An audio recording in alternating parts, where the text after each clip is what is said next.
자, 마이크 테스트. 마이크 되고 있죠? 아씨, 오늘 마이크 진짜. 자, 지난 시간에 우리 율령에 대해서 같이 봤습니다. 맞죠? 율령. 무선 마이크 사고 싶다. 율령, 우리, 잠깐 지난 시간에 했던 거 잠깐 수정할 게 있어서, 쌤이 이제 일본의 어떤 그 중앙집권화 과정 하면서 율령 제도의 도입에 따른 중앙집권화 과정 설명할 때 좀 잘못된, 왜 자꾸 무개념을 얘기하는지 모르겠어. 수정합니다. 수정. 그래도 이거 시험에 교과서에 나오지도 않지만, 그래도 정교하게 설명해야 되는데 자꾸 틀리는 게 있네. 그러니까 일본의 율령을 얘기하면서 선생님이 조금 잘못 설명한 게 뭐냐면, 이 다이카 개신이 얘들아, 다이카 개신이라고 하는 게, 그러니까 우리 선생님이 설명했던 덴무, 일본의 왕입니다. 그냥 알겠어요. 왕인데, 몸무. 요 시기에 이루어졌던 중앙집권화 과정을 다이카 개신이라고 불러요. 알겠습니까? 근데 선생님이 잘못 설명한 게 뭐냐면, 요 덴무 시절을 갖다가 선생님이 뭐 헤이조큐, 천도 이렇게 설명했는데, 사실 그게 아니라, 요 몸무 이후에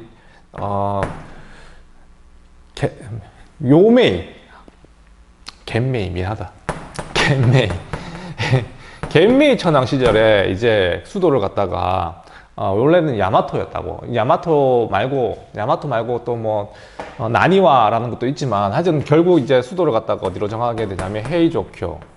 이 헤이조쿄를 건설하고 여기가 수도가 되면서 이 시대를 갖다가 나라 시대라고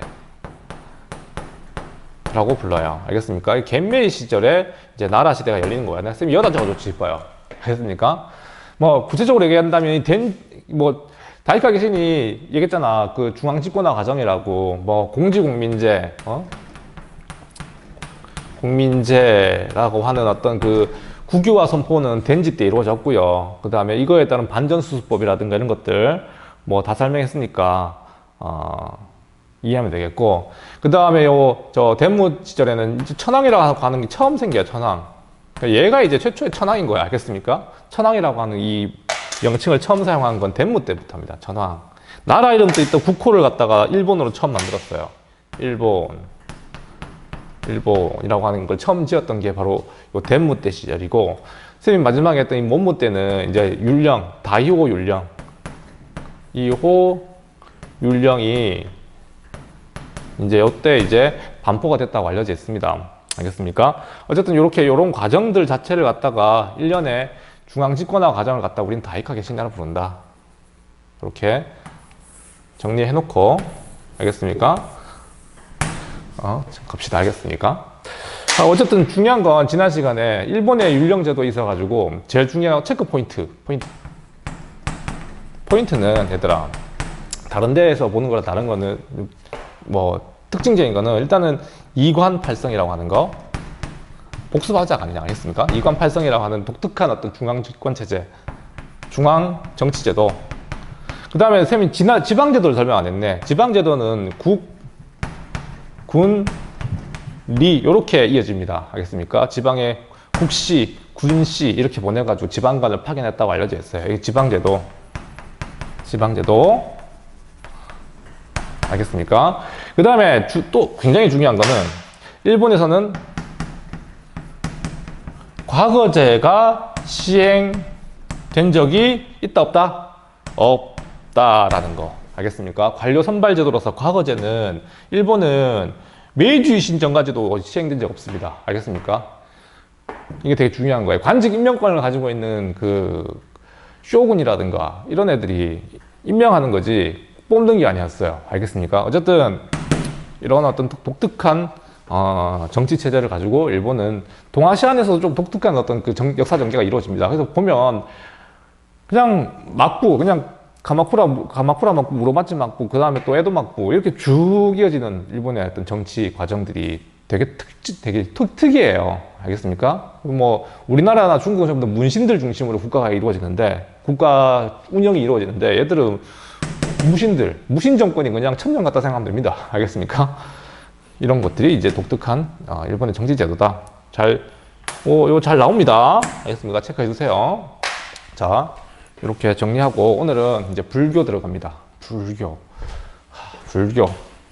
불교도 얘들아, 교과서는 어디냐면 70페이지예요. 가서 70페이지. 됐습니까? 불교의 전파와 문화와 교류. 불교의 전파와 문화 교류라고 합니다. 됐습니까? 요 파트는 3시간까지는 안 갈 것 같고 한 2시간 정도 찍어야 될 것 같아요. 요거 포함해가지고 뭐 중요한 내용은 다음 시간에 할 내용이 중요한데, 오늘은 일단은 불교가 탄생하는 과정.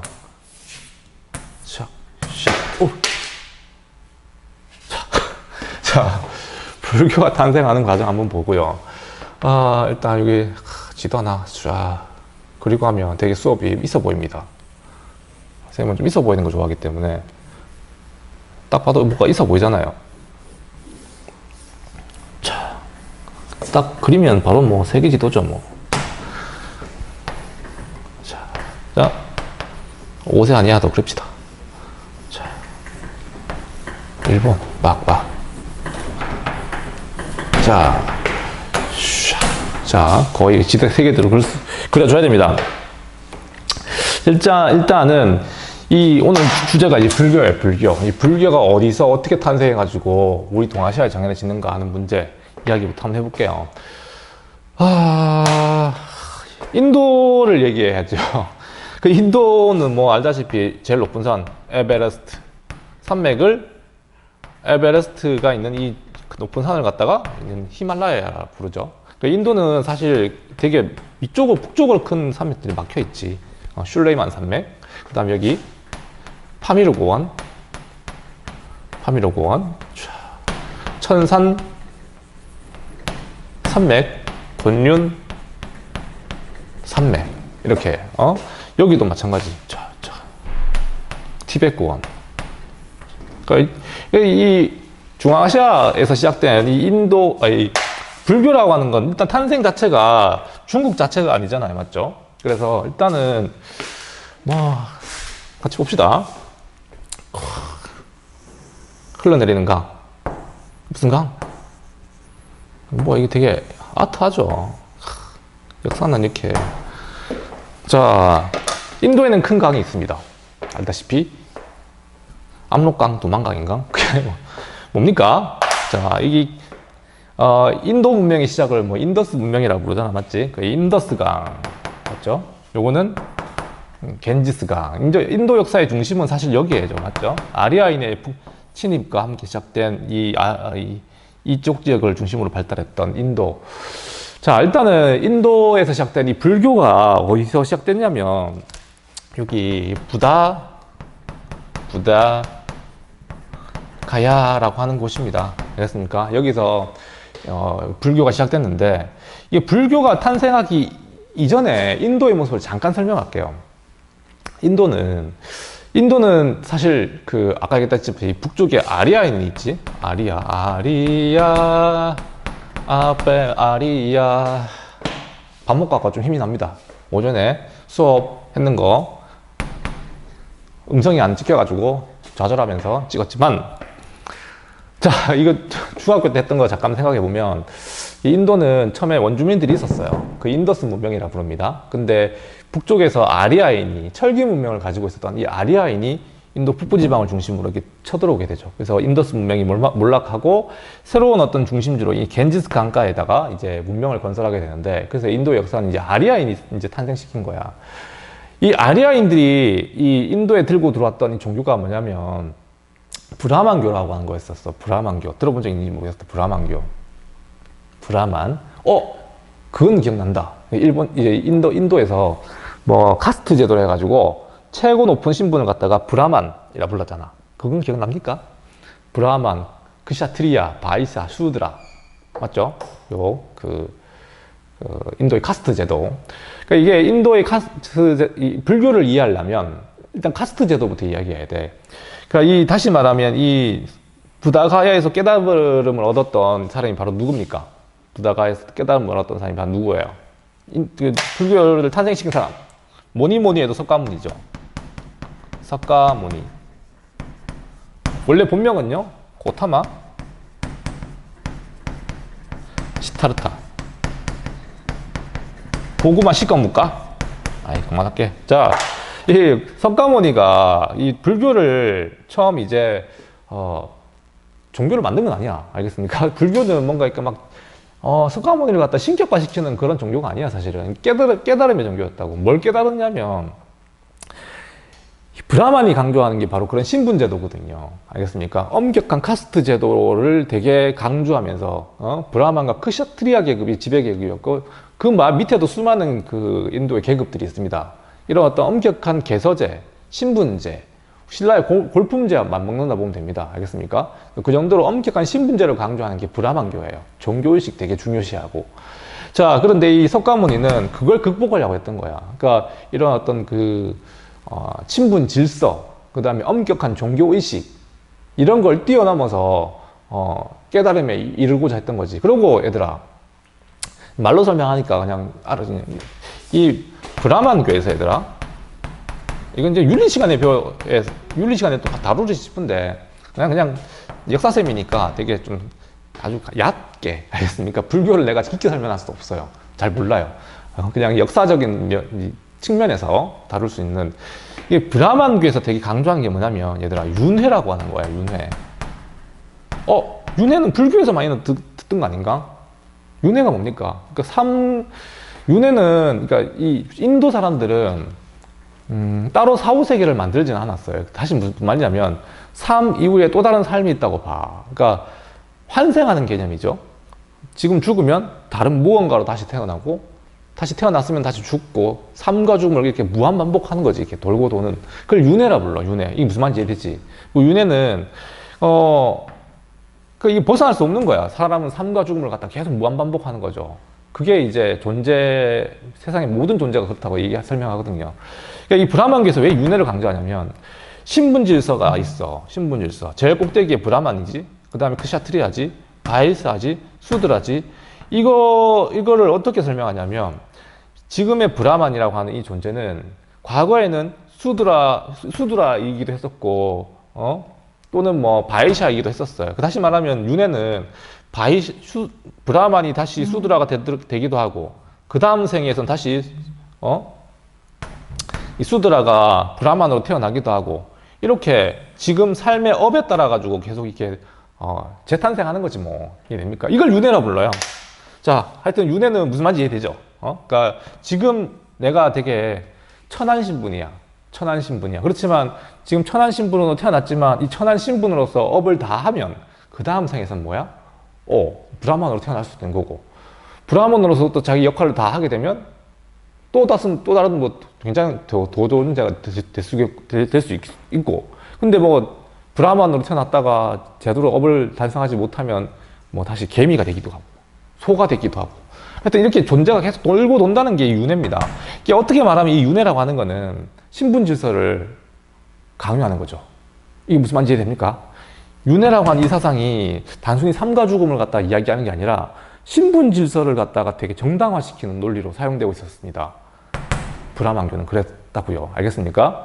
자, 그래서 석가모니는 그래서 뭘 얘기했냐면, 윤회를 갖다가 부정하진 않아. 알겠습니까? 그래서 이 인간은 삶과 죽음을 갖다가 계속 무한 반복한다는 그 굴레 속에서 벗어날 수 없는데, 중요한 거는 여기서 벗어나는 거야. 그걸 갖다 뭐라 하면 해탈이라 불러. 해탈. 다시 말하면 이 석가모니는 이런 삶과 죽음의 무한 반복 속에서 벗어난 사람, 해탈, 깨달음을 얻은 사람이라고. 이해됩니까? 그래서 이걸 강조하는 게 불교예요, 불교. 알겠습니까? 그러니까 깨달음을 얻는 거야, 이 목표는. 이 삶과 죽음의 이 무한 굴레에서 벗어나는 거. 이게 불교가 말하는 목표예요. 우리는 뭐 교회에서 얘기하는 뭐 목표를 얘기해보라 그러면 하나님 곁으로 가는 거, 천국 가는 거잖아. 맞지? 그러니까 얘는 뭐 간다 이게 아니라, 불교라고 하는 건 이렇게 브라만교를 극복하기 위한 어떤 사상으로 탄생한 게 불교였던 겁니다. 자, 불교의 컨셉만 잠깐 얘기했던 겁니다. 알겠습니까? 이런 엄격한 인도 사회의 어떤 그 신분 질서를 갖다가 깨고 극복하기 위한 어떤 논리로서 탄생한 게 바로 불교였다는 거. 그냥 그 정도만 알면 될 것 같아요. 자, 그렇게 탄생한 불교가 인도에만 머무르지 않고 계속 전파됩니다. 물론 인도에선 사라져버려요, 나중에. 알겠습니까? 사라져버리고, 이 불교가 중요한 거는 동아시아에 전해지게 됐다는 거지. 자, 동아시아에 전해지는 루트를 갖다가 좀 중요하게 봐야 돼. 자, 이 당시 인도에서 밖으로 나가는 길은 이 북부 지역. 알겠습니까? 특히나 이 간다라 지역 들어본 적 있어요? 간다라? 자, 이 지역은 서쪽으로 가면은 이제 페르시아와 맞닿게 돼요. 알겠습니까? 그래서 서역으로 가는 길이었고, 그러니까 다시 말하면 유럽으로 흘러 들어가는 길이었고, 이 길을 갖다가 넘어서 파미르곤을 넘으면 이제 어디로 가는 거야? 어디로 가는 거야? 이제 중국으로 가는 길, 실크로드가 만나는 거지. 이게 문명의 교차로입니다. 간다라라고 하는 지역이. 그러니까 너네 들어본 적 있을 거야? 간다라 미술 이런 거. 그러니까 이게 간다라 미술이라고 하는 게 원래는 불교에서는 뭐 부처님을 조각하거나 그런 거 안 만듭니다. 알겠습니까? 근데 유일하게 신을 조각하는 풍습이 남아있는 종교가 그리스였어요. 그리스는 보면 뭐 희한하잖아. 신인데 막 질투하고 화내고 짜증내고 싸우고 인간과 별바 다를 게 없어요. 그게 신의 모습이었어. 그러니까 인간을 갖다 막 신을 갖다 막 조각하기도 하고, 뭐 포세이돈 뭐 나오잖아. 제우스 뭐 이런 애들 막 조각하잖아. 맞지? 그러니까 그런 문화가 이런 불교 문화와 합쳐져 가지고 드디어 불상이란 걸 만들게 돼. 그게 이제 간다라 미술이죠. 그러니까 간다라에서 이제 원래는 신을 조각하거나 표현한다는 건 말도 안 되는 거거든, 사실.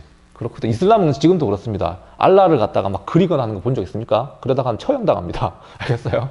알라를 절대 그릴 수 없어요. 그림으로 표현할 수 없는 존재라고, 신이라고 하는 건. 기호로 표시하거나 이렇지. 아니면 비호 넣거나 아예 그냥. 그런 건데, 이 불교에서 원래는 이 부처님을 갖다가 신격화하는 모습이 이제 드러나게 되는데, 이 신의 모습으로 막 바꾸게 되는 거죠. 부처님을 갖다가. 그게 이제 간다라 미술입니다. 어쨌든 이렇게 이제 서양의 어떤 미술 장식과 인도의 철학이 합쳐져 가지고 이제 불교가 탄생한 거예요. 사실 중앙아시아에서 탄생한 겁니다. 불교는. 알겠습니까? 이 불교가 이제 어디로 흘러 들어오게 되는 거예요. 맞죠? 이렇게 이제 실크로드를 따라 가지고 이 돈황이라고 하는 곳이 있는데, 돈황 여기 가면 부처님을 지금 우리 석굴암 같은 거, 석굴암 가본 사람 다 가봤죠? 잠깐만 또 확인해야 됩니다. 불안해서. 잘 되고 있는 거 맞는가? 잘 되고 있어. 우리가 석굴암 가보면 부처님을 갖다가 되게 엄격하게 만들어 놨잖아. 그 중앙에 있는 본존불. 맞죠? 그러니까 그런 모습의 원형적인 모습을 돈황에서 볼 수 있습니다. 알겠습니까? 돈황에 가면 돈황석굴이라고 있어요. 자, 이게 어쨌든 이 불교가 들어오는 루트입니다. 어떻게? 자, 북쪽으로도 윈강이라고 해서 윈강석굴도 있고, 아래쪽에는 아렌강. 아니고, 여기 룽먼석굴이라고 하는 되게 유명한 룽먼 석굴. 이런 것들이 있는데, 어쨌든 중국의 북부지방, 화북지방에 이렇게 막 이제 전파가 됐던 거지. 자, 이게 언제일까요? 이것도 시기도 중요하다. 이렇게 이제 불교가 전해지는 이 시기가 3세기입니다. 3세기에서 6세기 크게 유행하지. 이때는, 얘들아, 이때는 중국이 어떤 시기였나요? 3세기에서 6세기는 중국의 어떤 시기였나? 평화로운 시기였습니까? 되게 혼란기였어요? 그래, 위진남북조 시대였잖아요.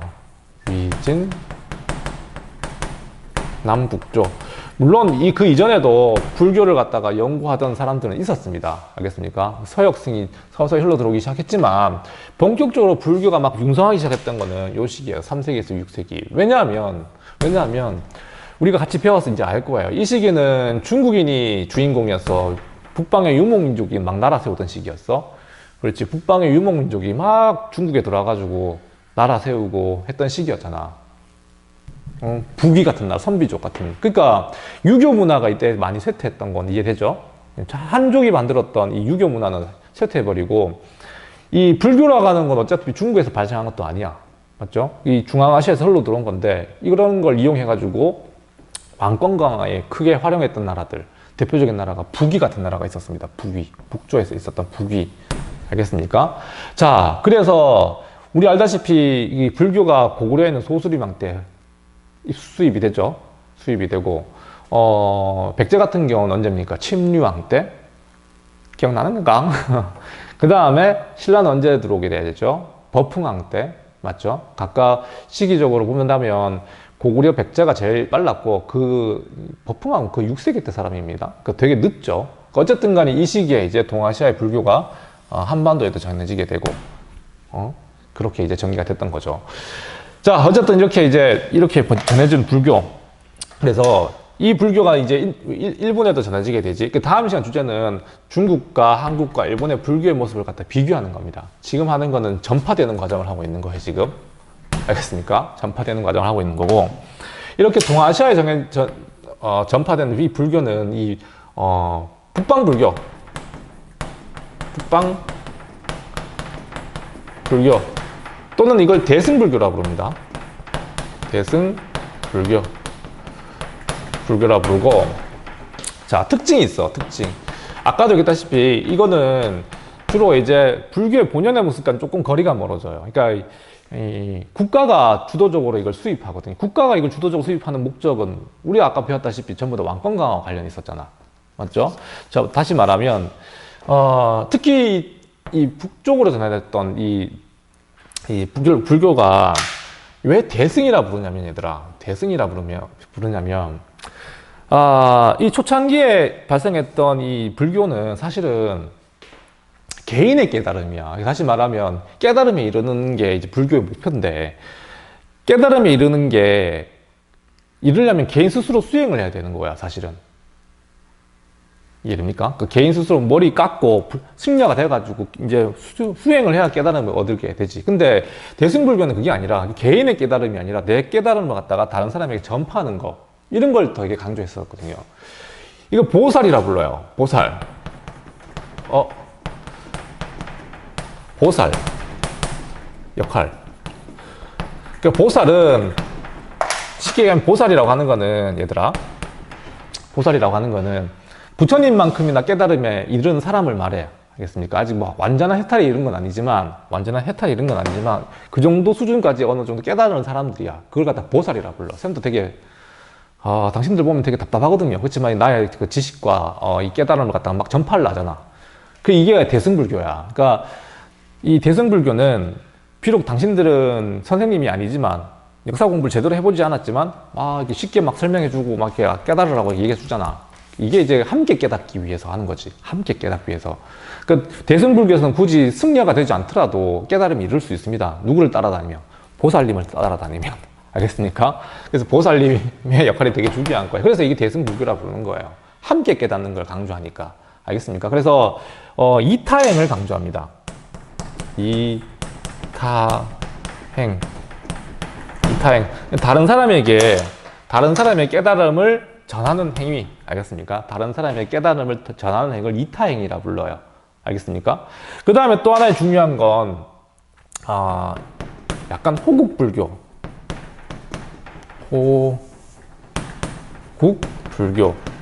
모습을 보여준다는 거. 나라를 지키는 불교. 그러니까 아까 얘기했다시피 주로 이제 이걸 누구에 의해서 많이 활용되냐면 국가가 이걸 많이 장려하거든요. 왜냐면 왕이 석가모니라고 하면은 사람들이 많이 따를 거 아니야. 그게 말이 안 된다고 생각하지만 부처님을 믿는 사람들은 저렇게 막 권력을 가지고 선한 일을 많이 할 수 있는 사람, 이 왕은 부처처럼 보일 수도 있거든요. 아니, 너는 그렇게 안 보이겠지만 옛날엔 그랬었어. 이게 불교를 갖다가 하나의 석가모니와 왕을 갖다가 하나로 보는 거. 알겠습니까? 왕즉불 사상, 이런 것들. 왕즉불 사상, 이런 것들을, 왕이 곧 부처님이다. 그 다음에 불교와 밀접하게 국가가 결탁해 있는 모습들, 이런 것들이 어떻든 동아시아 북방불교의 특징입니다.